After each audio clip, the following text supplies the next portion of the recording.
stop guessing on the Bad Dreams Cruller donut recipe in Pokemon Legends ZA. This is exactly how you craft it, without failing once.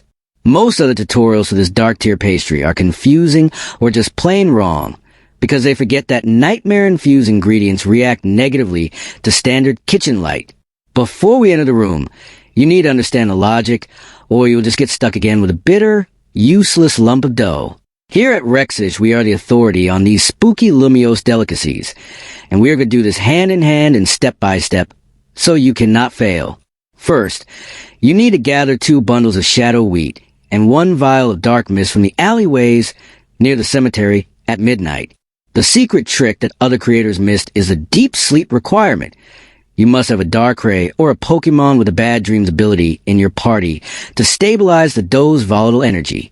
If you try to bake this with a light-based Pokemon nearby, the cruller will dissolve into smoke before it even hits the tray.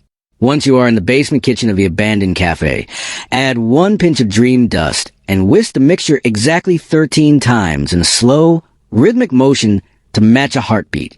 This creates the Bad Dreams Cruller donut, which significantly boosts the evasion of ghost and dark types and forces any opponent who flinches to take nightmare damage. Comment if you want the solution for the next level, the Lunar Wing Layer Cake.